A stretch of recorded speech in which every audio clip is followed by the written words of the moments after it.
Good morning, students. I hope you are doing well and studying well also. In last video, I had asked one question and I had got only one answer from single student. What was the achievement achieved by railways? And unfortunately, only one student has given me answer. So I hope you others also see and give me answer. I'm waiting for the reply of maximum of you. Now, in the previous lectures, we had seen what were the things that had included by Frederick Taylor, right, in scientific studies of principles. Remember what was he has done? Time study and motion study and fatigue study was also there. That is your uh, studies done by Frederick Taylor as per modern techniques. He has avoided traditional approach. Now you can see the next point here is differential wage rate study. Now differential wage rate study means wage given through related motivation based on time of work to worker. Underline that line. Differential wage rate study. What does differential wage rate study means? Differential wage rate study means wage given through wage related motivation based on time of work to workers. Frederick Taylor favored this motivational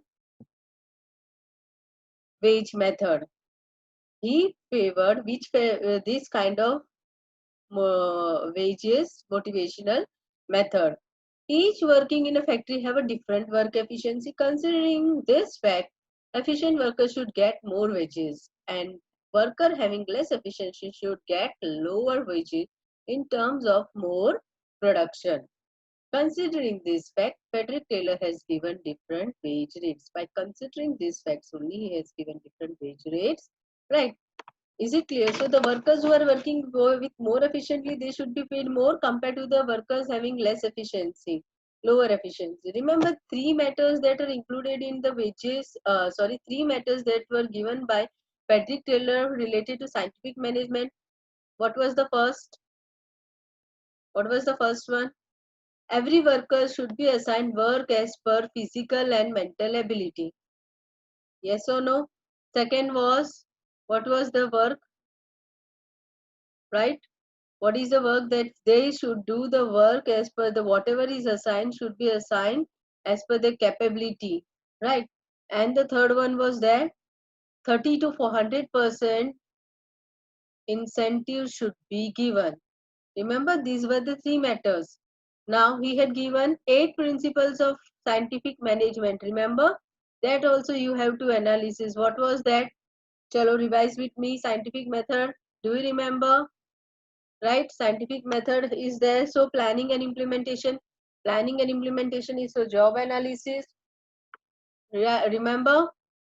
Job analysis. Then standardization was there.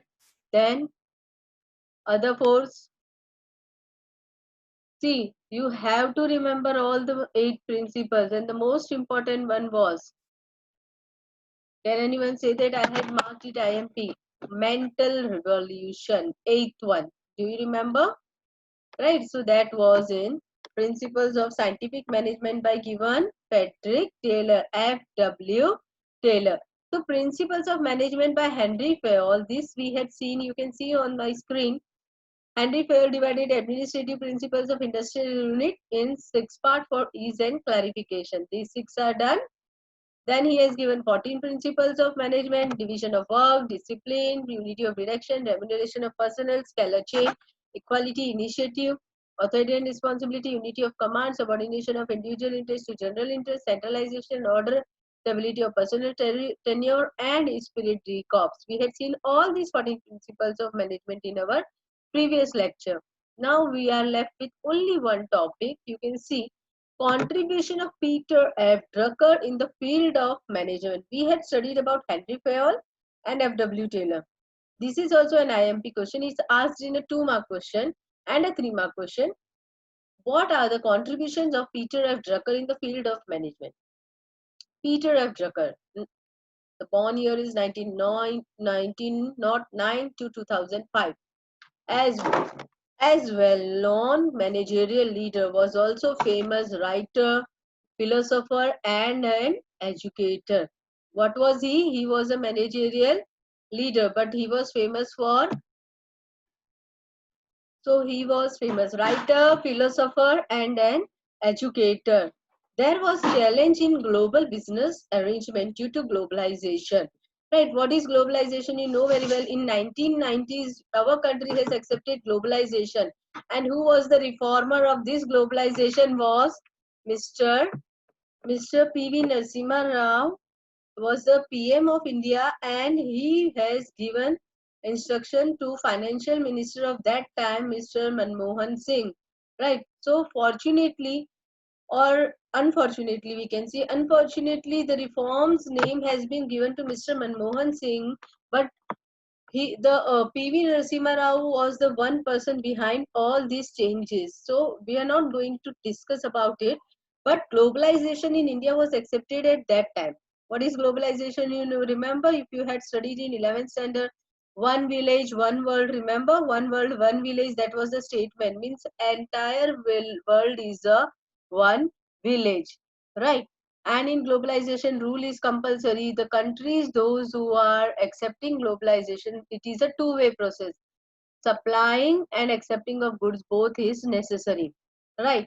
There was a challenge in global business arrangement due to globalization. Need of development of new method of management was arisen. Peter F. Drucker favored for more importance to human asset in business unit. Peter F. Drucker's important contribution was, underline that line, management by objective. It comes in MCQ also. What is Peter F. Drucker's most important contribution? That is his book, Management by Objective and Principles of Self-Regulations are made. About management by objective, he says that there should be uniformity in aims of employer and managers for achievement of aim. The uniformity for the achievement of the aim by the employees and managers is necessary. As I said earlier, remember principles of management, subordination of individual interest to general interest. Obviously, when an organization, take example, I give you example, World Cup. When World Cups are held, see, every player has their own intention. If a bowler is there, he would be having a target. I will achieve maximum wickets. If a batsman is there, they want to achieve a maximum run, right? And all rounder is there, he wants to achieve a all rounders, what we say tag. But what is the common thing in all of them between? Between these three and other team members, they had a common interest to win gold, what we say, to win this World Cup for what they are playing. That is the same thing. Every company is playing their own game. But a game can be won when in employees' interest, managers' interest is coordinated to the direction of the company. Is it clear? Management by objective is too much effective for different business formatted units. Their contribution lies in human resource management, marketing management, and stress management, a new form of management. Hence, Peter F. Drucker is called father of modern management. Again, a question comes, why Peter F. Drucker is called father of modern management? So, this all is the reason, because he has given management of objective books. In that, he has focused on what we say objectives of management unit should be common, aim should be uniformity, should be there for the employees and managers for the achievement of aim. Management by objective is too much effective for different business formatted unit. Their contribution lies in human resource management, marketing management, and a new version of management, that is stress management. Hence, Peter F. Drucker is called father of modern management. So here we complete our second chapter, and I hope you all have studied. And the task for you is, those who are seeing my video, today is, I think, Wednesday. By Saturday, I want submission of lesson number 2. Is it clear? What is that? Submission of lesson number 2. That is all the textual questions. 3 marks, you know very well how you have to write meaning and introduction of this, and whatever the principles are. Yes, principles of management, all 14s are to be written point wise. Again, I am repeating, all the 14 principles are to be written point wise. Right? That principles are to be highlighted and presented very well. Let us revise in short. As you can see, those who has completed lesson number 1, they have to See, if they are not able to read entire chapter, go with for this kind of short abbreviations and short answers that are giving full information of the chapter. What did you learn in this chapter? This can be revised by you in every 3 days, after every 3 days, so that deposits in your mind. You don't need to remember for a long time. It will be deposited in your mind. So meaning of principle of management, what is meaning? If we say in simple word, it means some rules, principles are required for making comfortable man behavior in business unit. These principles are called management principles. Concept is there, nature of manage, principles of management or characteristics of principles of management, 5 are there. Universal acceptance, flexible, general guidelines based on human behavior, contingency. Importance of principle of management, last year's question.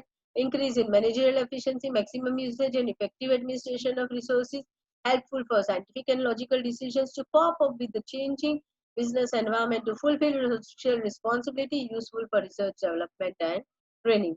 Management thoughts are there. There are, you can see, thoughts of classical theory, thoughts of neoclassical theory, then behavior related thought, in that modern thought also. Frederick Taylor's principles of management, meaning scientific principles of management definition is different and principles of management definition is different. So pay attention on that. Principles of scientific management. 8. Scientific method, planning and implementation. Planning and implementation is done. So job analysis, then standardization, remember. Then scientific selection and training of employee training. Then economical and the most important, mental revolution. In this one question was that, and I made you underline rule of thumb. Last year's 1 mark question or 2 mark question was that, what is rule of thumb? When workers are asked to work as per traditional method, that is termed as rule of thumb, right? So remember it. Then different techniques or principles of management, time study, motion study. Definitions are given. They are asked in a 2 mark question. What is time study? You have to write full. What is motion study? Full. Differential wage rate study. This. Then management principles of Henry Fowler as under 14 principles of management. Right. In that, the questioner, the examiner can ask you question. Any take two types of question can come. Explain above given principles of management. Suppose he is asking principle of esprit de corps, remuneration of personnel, subordination of individual to general interest, principle of unity of command. So you have to write as per his selection. Now he asks you, write any 6 principles of management. So that is your choice. But if it comes in a 2 mark question, what are the principles of management given by Henry Fayol? Students, you don't have any option. You have to write entire principles. You cannot say it's a 2 mark question, so I will write only 4 points or 6 points or 6 principles or 7 principles. Has he mentioned we want this much number of principles of management? No. When the question comes, what are the principles of management given by Henry Fayol? It's a 2 mark question. So your answer will go like, the principles of management given by Henry Fayol are as under. First, division of work, authoritarian responsibility, discipline, unity of command, unity of direction, subordination of individuals' interest to general interest, remuneration of personnel, centralization, scalar chain, order, equality, stability of tenure, personal tenure, that is initiative and esprit de corps. Why we are writing all the 14 principles? Because your examiner has not asked you any number of principles. So don't keep in your mind, if it's a 2 mark question, I will write only 4, 6 points. No. Is it clear? And Peter F. Drucker's contribution. He has mainly contributed to human resource management, marketing management, and stress management. Hence, Peter F. Drucker is called father of modern management. Is it clear?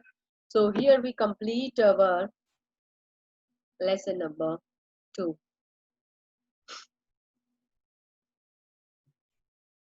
Okay, so let us see some MCQs of textual only. What is principle of management? A result of experience decided by experiment. Management decided. Managers decided. So your answer is result of experience. Right. Second is, why need arises to make changes in principles of management? Changes in assets, change in technology, change in capital, change in managers, right? So your answer is change in technology, right? Who is the promoter of scientific management? Luther Gulick. Who is the promoter of scientific management, students? By whom we had studied the principles of scientific management? Frederick Taylor, right? So Luther Gulick, Frederick Taylor, Henry Ford, Peter Drucker. He is Frederick Taylor. Which thoughts were presented till the end of 19th century, right? So neoclassical, pre-classical, classical, modern. What is the answer? Classical, right? So